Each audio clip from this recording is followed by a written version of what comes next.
It's 1 o'clock Eastern Time, and this is Higher Ed Live. You might recognize me from the last time around. Today I'm going to be talking to Rebecca Bernstein. She's the Director of Strategy and Online Communications at the University of Buffalo about a report I hope you had a chance to see. It was leaked from the New York Times, the Newsroom Innovation Team. The Nieman Journalism Lab called it one of the key documents of this media age. That's saying a lot. And in a little bit, we're going to dig a little deeper to see what that document might mean for all of us.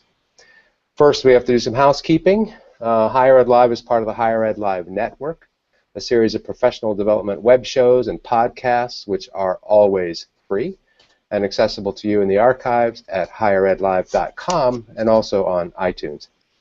You could be a part of the broadcast today. I really hope you will. I'm hoping you are tuned in live right now. And you can share your insights and questions. Don't forget questions using the hashtag HigherEdLive on Twitter. We're going to monitor those, and hopefully we can answer those as they come in. You can get weekly updates and live show dates and times by subscribing to the Higher Ed Live newsletter. Some sponsors I want to thank, of course, my employer, Colby College. Couldn't be possible without them, and also M. Stoner, a big player in all this. Higher Ed Live is produced by M. Stoner, a marketing and communications firm that works with education institutions on branding, strategy, web design, and more. In June, M. Stoner is hosting an in-depth two-part webinar series focused on brand strategy. We're tweeting out a link to that now where you can learn more about it and register. I think my friend and colleague Ashley will be doing that. They're also really awesome people at M. Stoner, so get to know them sometime. Omniupdate is the leading web content management system provider for higher education. The company's web CMS OU Campus is secure and scalable with great tools and features, deployment flexibility, and an awesome user community. Formstack, another sponsor, is a robust online form building solution. With an intuitive drag-and-drop interface, the platform makes it easy for marketers to create branded mobile web forms without writing code. Using Formstack, higher ed marketers have the power to integrate existing applications, ensure software compliance, and double online response rates. Having said all that, let's talk about me for a minute, shall we? I'm the Vice President for Communications here at Colby College up in Waterville, Maine. It's a beautiful spring day here. It finally arrived. Not only do I have the privilege of leading about a dozen or so folks here who do everything you can imagine to articulate, protect, and promote Colby's brand, I also have the privilege of being a part of the group at Higher Ed Live, some big brains, folks who routinely bring the rest of us an amazing array of show topic and guests week in and week out. You might know this already, but if you don't, my Twitter handle is _lucky_man, and maybe I can ask Ashley to tweet that out too, since I wasn't able to get it on my screen. So, all that being said, let's turn now to the news that sort of rocked the content geekosphere last week. A leaked report from the Newsroom Innovation Team at the New York Times. This was about 6 months in the making, and it's a report that seems to suggest that the Times is, well, behind the times when it comes to digital strategy. Some really, really interesting insights in there into the way digital strategy is employed and sometimes not employed at the Times. And to help me figure out what that report might mean for those of us who are toiling in the gardens of higher education, I'm not sure you could find a better person to turn to than the guest I have today. She was gracious enough to join me. She's Rebecca Bernstein. Rebecca is a digital strategist with experience in creating sustainable product lines that support audience interests and business goals. She's been involved in digital communications for more than 20 years, with a primary emphasis on leveraging information relationships to deliver quality user experiences. She leads development and stewardship of the University of Buffalo's digital environment, including its externally focused top-level web, social media, and mobile presences. That's a big job. She's applied her expertise in developing a university-wide top-level web presence, as well as one for academic units, portals, admissions, alumni, news media, shall I go on, internal communications, philanthropy, government relations, community relations, and crisis communications. So I think it's fair to say that Rebecca has a pretty good handle on this job. Her work's been recognized nationally with more than 100 awards. I'm going to list them all right now. So no, I won't do that. But they are a lot of the places that you might recognize, including CASE, Best University Website from the Web Marketing Association, IBM Best Practices Partner, 7 Gold Awards from the Society of Newspaper Design, and inclusion in collections of a bunch of best designed websites links. So, Rebecca, welcome to Higher Ed Live, and thanks for joining me. Well, thanks for inviting me to talk about this topic today. I'm very excited to dig in because this is something I'm quite passionate about. Yeah, it's a really interesting report, and I want to ask first for your kind of big picture assessment. First of all, were you surprised by anything here, and do you think the Nieman Lab has it right when they describe it as one of the key documents of this media age? That's an awfully big claim. Does it live up to that? You know, this is the interesting thing. No, actually, there was nothing that surprised me in there, because digital practitioners that are really on top of their work and assess their work and look at not only the products but the practices of the people who are creating the products shouldn't have been surprised by a thing in there. Mm-hmm. Why it's important, however, is just because a digital practitioner knows all this doesn't mean it's necessarily implemented across in the university world, across the communications offices, full staff across the various distributed communications offices in the university. And the newspaper world, you know, they had it right. There's a split between the content creators and the people who put it out on the web, similar to the way they used to have a print shop with typographers. But going back to higher ed, it's filled with, it's literally a manifesto of must-dos, but nothing that's a surprise. And to anyone who really is out there practicing this art. Yeah, I wanted to start with a piece that got a lot of people talking right out of the gate, and I think it was the maybe a story in the Atlantic that featured a graph that's pretty prominent. I think we tweeted out, or we might be tweeting out soon, a link to a place where you can find that graph. At the beginning of 2011, the number of visitors to the homepage of the New York Times was somewhere around 160 million. Okay? 2 years later, it had dropped well below half that number, including a really precipitous drop, if you look at it on the graph, in the last quarter of 2013. I don't know the exact number now, but you and I talked about this last week when we talked about this show. Tell me a little bit about what you think's going on there. Well, Atlantic put a big flame underneath it and called it death of the homepage.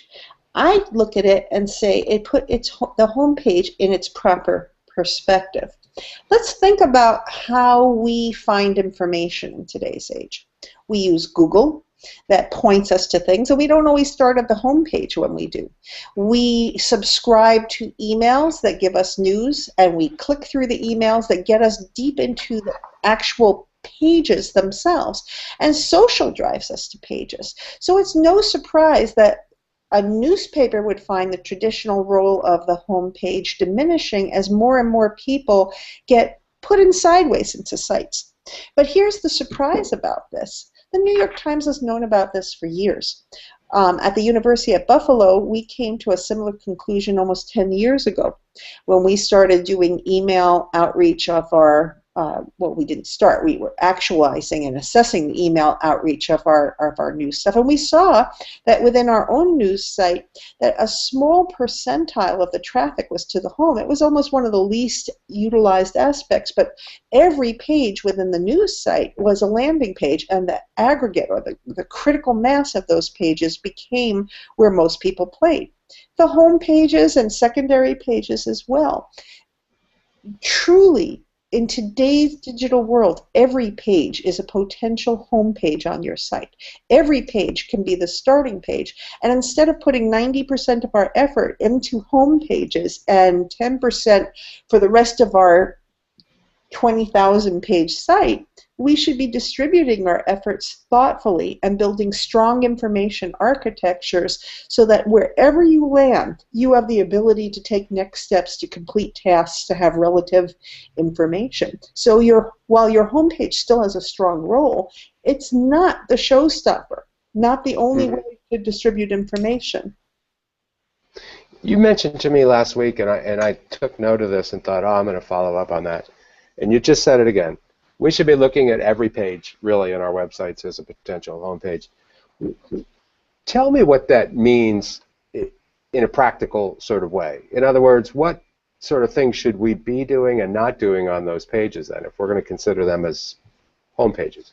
Well, there's three aspects to it I'd like to touch on. One is the overall information architecture of your site. It really should be displayed in such a way that no matter where you start, you have access to all of your key tasks. So no matter where I go, I know where I want to go next, and I have an opportunity to go next.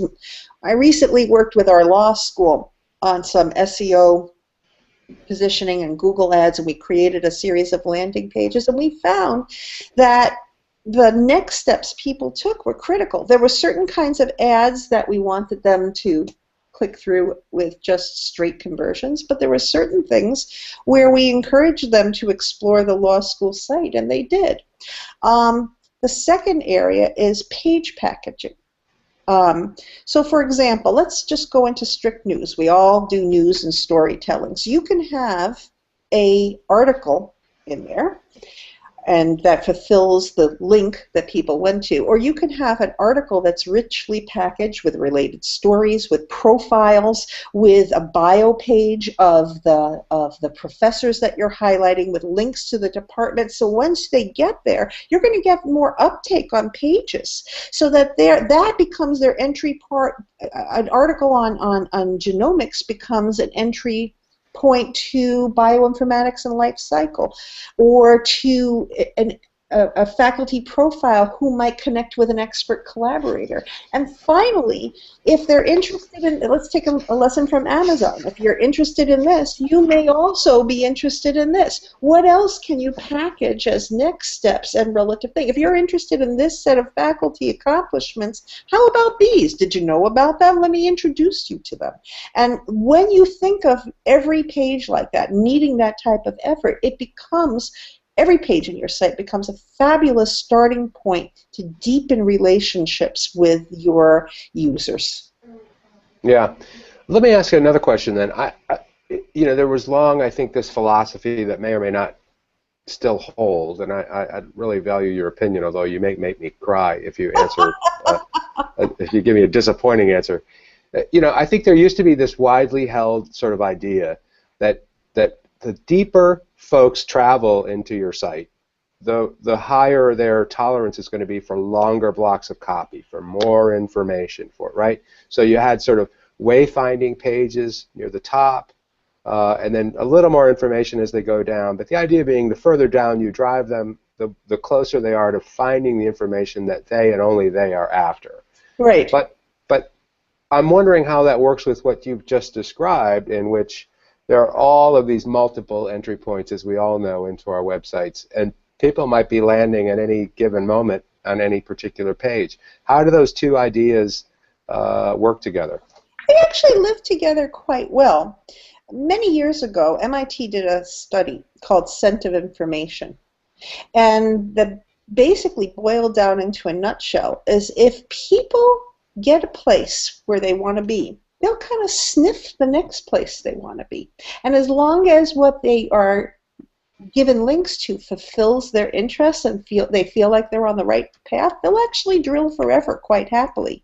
I mean, think about the last time you bought shoes. How many click-throughs did you do from the starting site before you got to brown shoes, male, sporting, perhaps sandals? You'll keep going. What I'm saying in terms of your packaging on every page being the home page is, you're not just putting random things together. You're giving them access to more information that may be related to what you're doing, that allows you to, if you're interested in this, to take next steps to the next thing. And people will happily click on things if it meets their information relationship expectation, if that makes any sense. And I think that then mandates that we learn to be comfortable in this space where we try to see all of those pages through the eyes of the people who may be coming to look at it, right? Then we have to sort of try to anticipate what would they be looking for if they came here? Well, actually, I think that is the core of it, that we have to look through their eyes. I mean, a while ago there was a cartoon that was flying around the internet that was two concentric circles, what we want to tell them versus what our users want. And we've all seen it. We've all used it. Right. But it's the same thing on every page. It's not just about, oh, let me get the story up. It's about, okay, this is an opportunity to deepen a relationship with someone. What would the user be interested in? What kind of tasks, and tasks being something that should be in the lexicon of every communicator, what kind of tasks would they be interested in doing next if they were reading about this? If they were reading about this article on let's go back to genomics, my favorite example today, do they want to donate it? Do they want to collaborate with a researcher? Do they want to study about this? Do they want to share this pridefully as bragging points with everybody they know to show the value of their degree? And when you give them the opportunities to do that, what other work? The question in my mind would be, well, what else are they doing on this? And the Times hinted at this when they were, in their report, they were saying create collections of like-minded topics. If the story is on this, what else can be in the collection? Because you allow your content to have long tail, to have higher return on investment when you can start packaging it like that. And be relevant to your users. This isn't just a one-shot. We're known for this. We do this. This is part of our lexicon. I want to ask you, there's another pretty major thrust in the report having to do with integration, or again, in the case of the Times, often the lack of integration of social strategy into the content creation side. Explain for us exactly what you think that means and why that's a different way of approaching our work. Well, what is happening not only in the Times but in a lot of higher ed groups, you have a social team, you have a web team, maybe the social team and the web team is one, and then you have a bunch of content producers and maybe print people.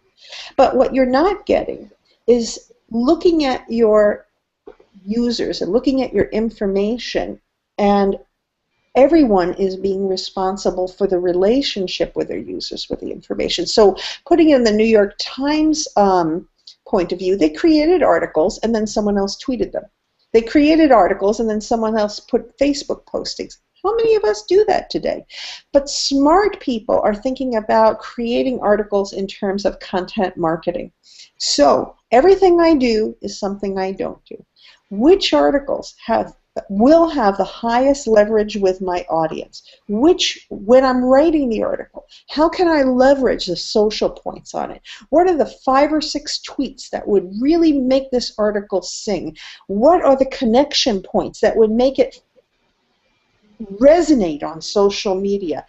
How will I position it on my homepage? Is it for my homepage? If this article is about engineering, how can I package it so engineering can use it on their homepage? So now think about what just happened. The writer who is creating this is thinking about multiple use cases for that and creating a more leveraged piece that has more long-term value for their efforts.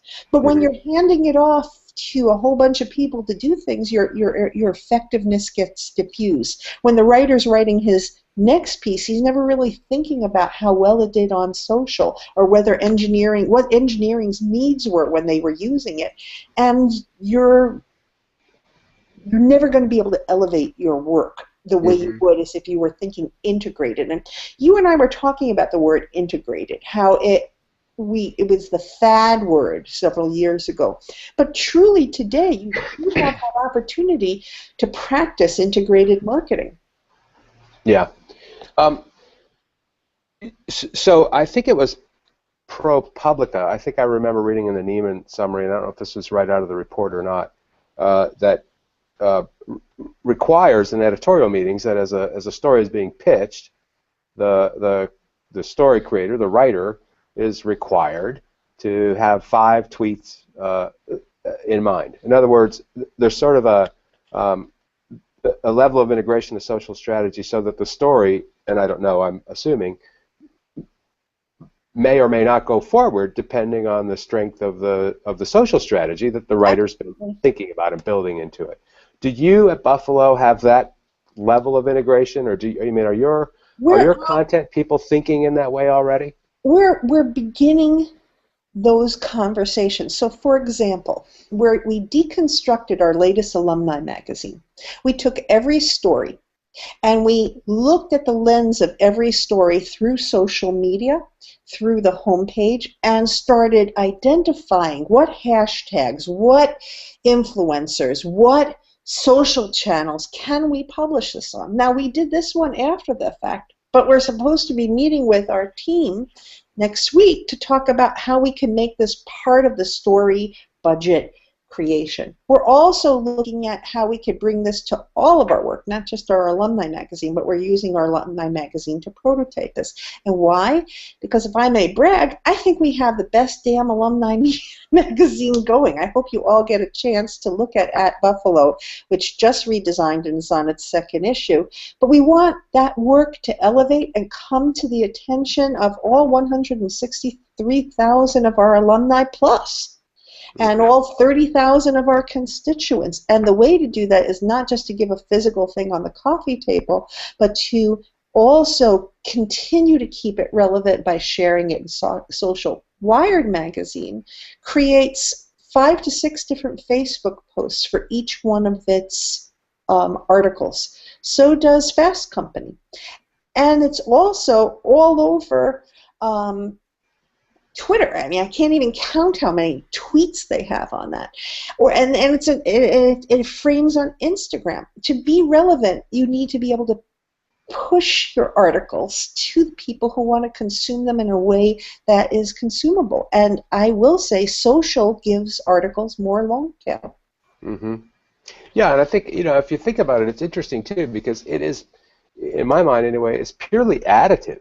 You're not, if you take the case of the alumni magazine, you're not detracting anything from the impact of the print version for those who I'm sure we all have these beliefs that there will always be this core of readers who will never go near social, who only want print, and by the way, they want it 14 point.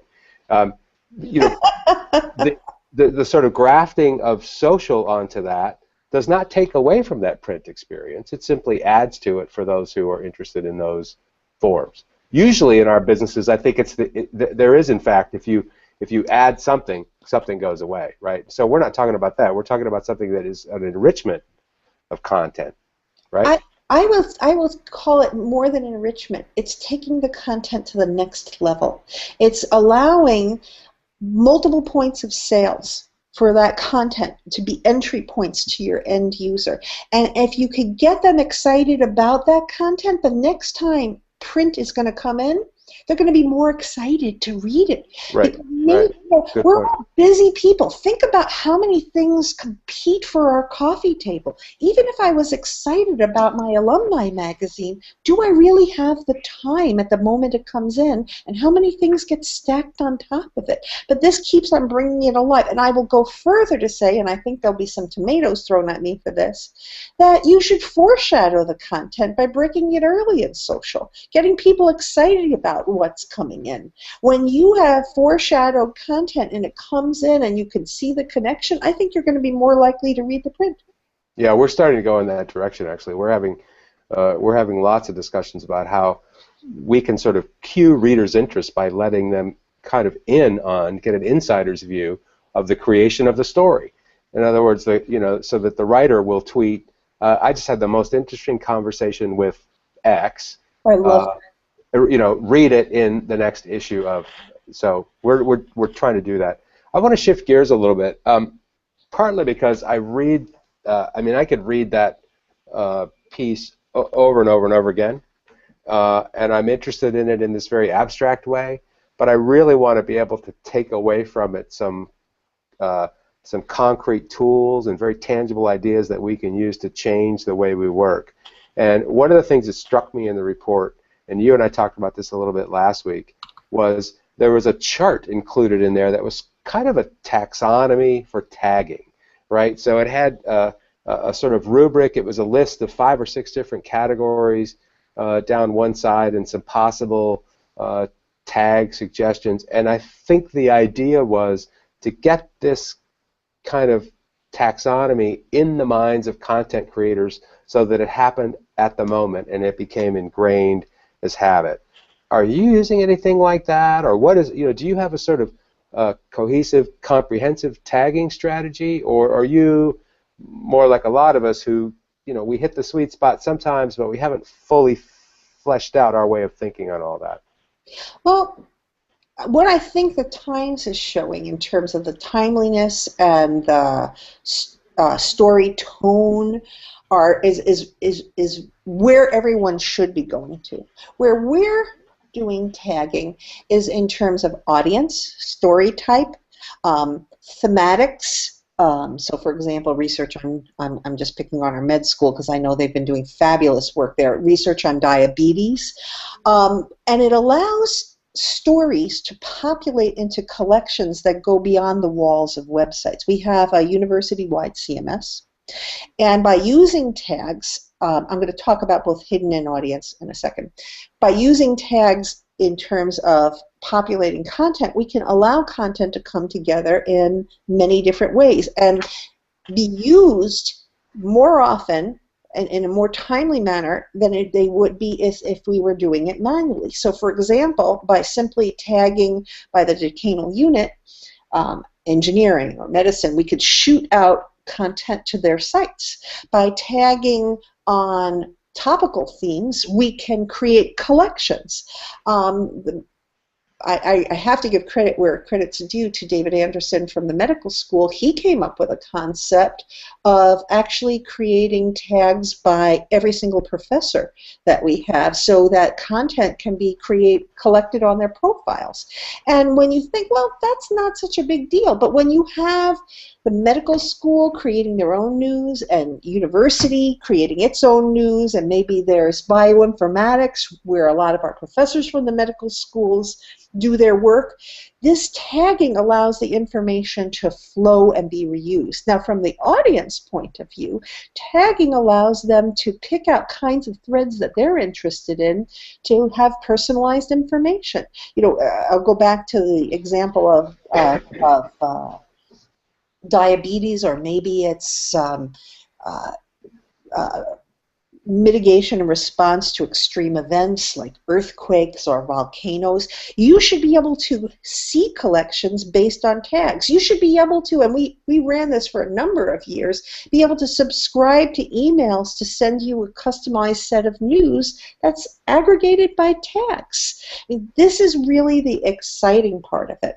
On our international admissions site, we actually float our tags so we can educate the users how we're collecting information so they can use the tags as navigation. And tags don't always have to be things that are like secret words that are hidden. Our tags on international admissions are things like prepares you for success is a tag. Well, I'm interested in anything that prepares me for success. I'll click on that and see how many stories there are for that. So, it becomes a way to relate to the user and let the user have control. It becomes a way to distribute information, and it becomes a way to leverage everything you have so that it can be used properly. And it also is a way to save time and energy through stewardship. I think tagging and paying attention to structured content is really about how we're going to prepare our websites for the future. And who owns tagging in your shop? I mean, is that the responsibility then of the content creators, or is that the web team or the social team, or is it some combination of all that? Yes, yes, and yes. The content creator has to be smart enough to know what tags relate to their content and suggest those tags. The infrastructure for tagging should be set up with someone with smart taxonomy knowledge. So either an information architect or a librarian, but the how you grow your tags forward is a partnership. At UB, we have certain university level tags, but each of our units create their own tags that are relative to them on top of that. We just met with a group from engineering who created a set of tags to showcase their shared facilities and to create business partnerships and collaboration by tagging rooms and equipment and the type of work that was being done. So it could be done in many different ways. But to think about that, to make it an active part of your content creation, I think is essential for today's communicator. Today's communicator cannot just write. Mm-hmm. They have to think about how content is used. They have to think about how content is packaged, and they have to think about how content is promoted. If a person who just writes is not a valuable asset. Let me ask you a question that's not on the list, but I think I knew you were going to do that. Yeah, yeah, it's a really hard one too. I'm just going to stump you. No, good. We talked about it last week. I'm really intrigued by this idea, and I experienced it myself personally. And the Times report kind of flirts with this idea, but doesn't really go anywhere with it. And that is, increasingly, I curate the content that I want, right?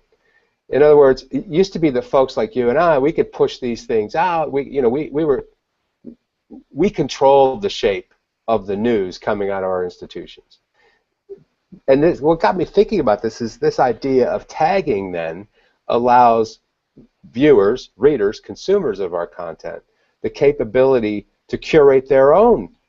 They shape their own news coming out of our institutions. By subscribing or following tags. Right. So where are we going here? I mean, I think, do we end up with, what risk are we running that that we don't end up with all of these splintered audiences with very narrow interests, and our broader institutional messages will fall on deaf ears because no one's interested or listening. Does that make sense? It does, but let me turn it with a different lens. So what if you had a choice of 300,000 people that were just aware of you and knew that you were filled with academic excellence, or B, 30 groups of 100 who were passionately engaged and involved in a narrow vertical and felt you were excellent in that vertical? What would you choose? Okay, fine. Now, hey, I'm supposed to ask the questions here. Well, no, I get it. I get it. I would ask. I would take the 30, and I would take the 30 groups because I believe. Let's see if I get this right, Rebecca. Because I believe that those people then will become my entree into other groups, right? Yes. These people then become sort of my proxy. They're so committed that they're going to be talking about me. They're your influencers. Right. They're your ambassadors, and they're also ripe for the relationship building we need to do. Let's pick on genomics. So we have a group of 100 people who are passionately interested in genomics. They're pulse takers. They follow a narrow subject matter. And we give them the opportunity to be part of it by participating in a live conference and inviting their peers. And during the live conference, they have the opportunity to donate to help with this research.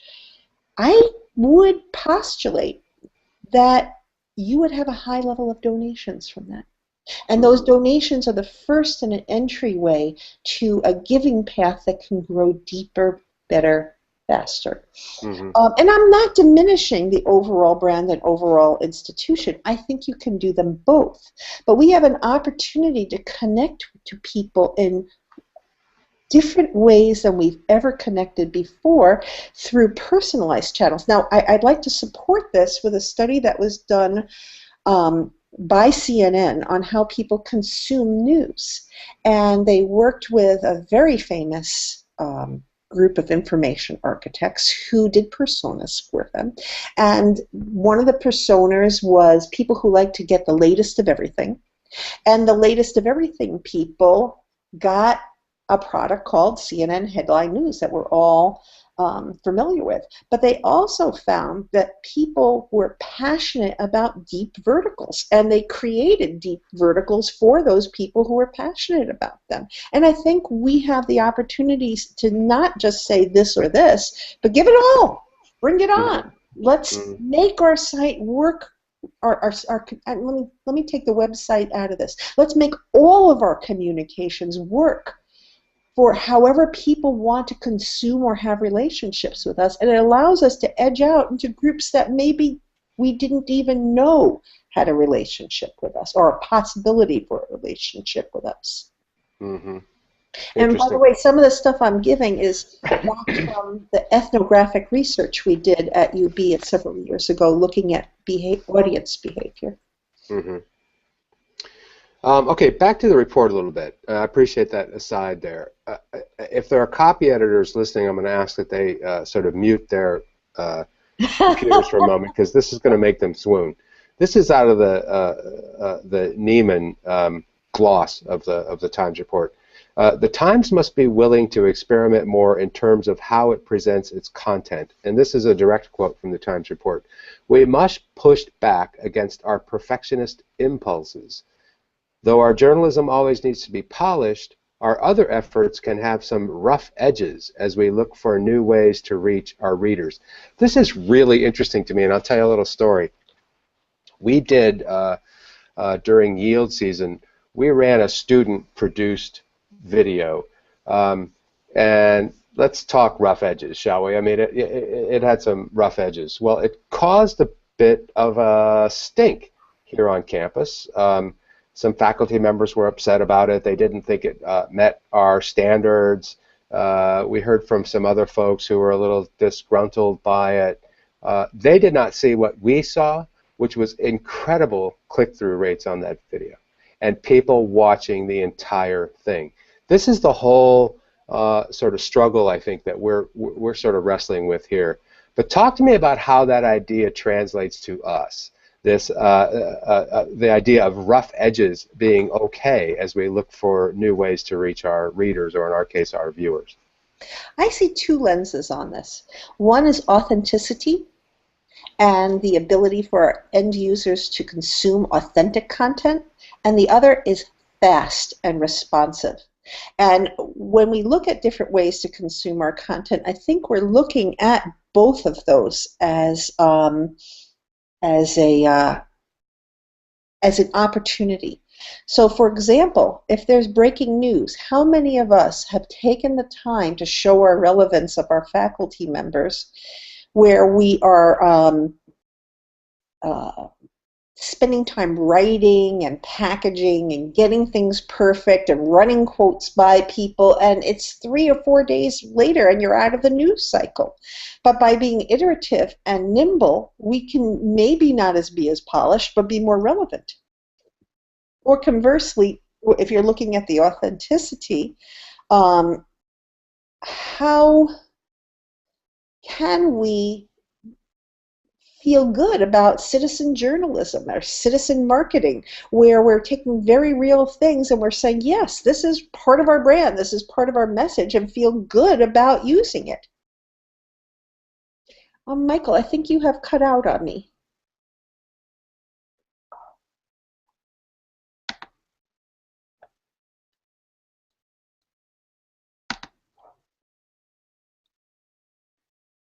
Oops.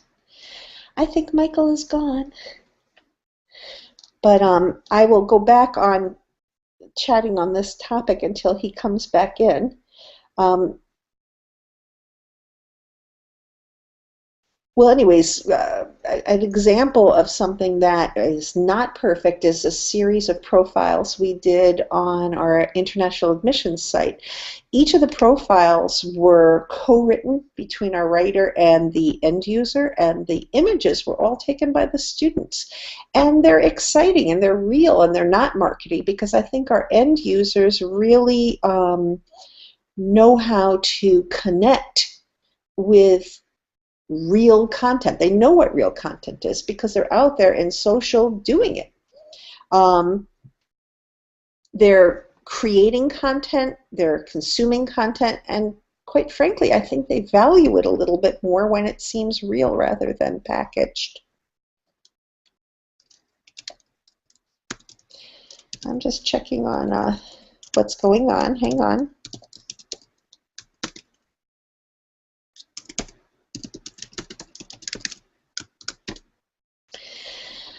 Okay. One of the things that that means is sometimes it might be also asking people that's not part of your core communicators group to create or distribute content. There's several groups out in the university sphere who group aggregate content or use consumer content to create user-generated content to create campaigns. And that's stuff you don't have control over. I think it was the University of Madison, Wisconsin, forgive me if I'm quoting the wrong school, that did a fabulous piece a couple of years ago on social media where they did a day in the life where they had 300 pieces of content generated from people all over the world that told the story of their university. Perfect.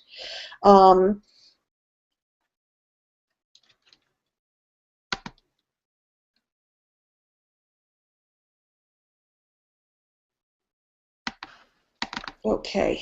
Are you back? I might be. Okay, I am here. Oh, did you carry on without me? Yes. I bet I missed the most brilliant part of all.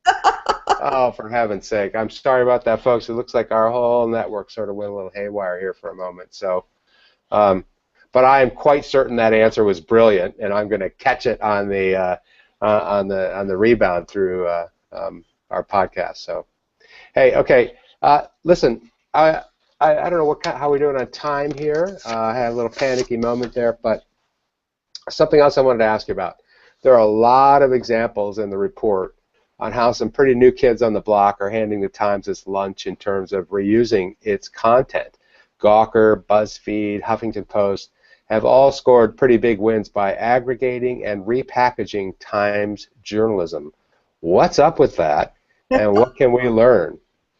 Well, what's up with that and what we can learn is just because something's old doesn't mean it's not wonderful. I mean, one of the examples they gave was repackaging of a year's worth of obits on the Times, which got unbelievable click-through and reuse. Obits, they were gone, they were dead. Well, yeah, that was not meant as a double entendre there. But we have opportunities. I mean, think about how many stories we create and generate by theming them in different ways and giving people access to them in different ways. We can actually reuse our own content. Now, I talked about that a little bit when I was talking about every page being the home page and using, if you're interested in this, you may also be interested in that. That's one way of leveraging it. The other is cutting across horizontally to look back at themes that make sense. How many stories do we have from our alumni magazines or our news services or our internal communications that have a longer shelf life than we gave it through their appearance in our publications? I think there's ways to be smart about repackaging and reusing what we have to say. And any particular tools or methods you think we might be employing beginning, say, at 2 o'clock to make that happen? Well, I think that the tools And well, first of all, tagging allows you to keep track of things, and using collections on your websites, putting collections together via social media, or even dropping a quick mobile app that is all about a certain theme for people. I was just in a meeting a couple of weeks ago with Adobe, and they were talking about how if you use InDesign, you could actually create on-the-spot mobile apps from InDesign content. I mean, wouldn't that be a great way to put together a theme that you wanted to get in front of people on something quick, dirty, like we said, not perfect, but experimental to see if it works. I hope that we have the time at UB to explore some of those opportunities more. Rebecca, we have a few minutes left. This has been fascinating and lots of great information. Any parting thoughts? What are we doing here? What should we be doing? I mean, there's so much that's changing, and I think about, I'm sure the same is true for you. You know, heck, not even 15 years ago or whatever it was when I started in this business, but I think about 5 years ago, 3 years ago. I mean, the rate at which the way we must think about these kinds of issues is undergoing change is pretty phenomenal. Apart from being you, how do we keep up? What do we need to be thinking about, and what do we need to be watching? I mean, I think if nothing else, this report has made me stop to think about, wow. I mean, in some cases, we're ahead of the times in some of these ways, and in others, we're way far behind. So what do we need to be doing, and what kind of habits, just in general, should we be practicing? Well, I think you actually said the key words, stop and think, because it's not just about popping out content. It's really being strategic and planful, and having systems and having a game plan. If you could be strategic and planful, you see that everything that you invest in is an opportunity, and you want to think about the different ways you could use it. If you create a piece of content, how many places can it live? And how will I organize that? How do I get people on board with that? And by thinking carefully about whether you want to call it content marketing or content strategy or digital strategy, you have the opportunity to, or social strategy, you have the opportunity to elevate. We no longer have the luxury of not thinking about how we package, how we distribute, because our audience expects that.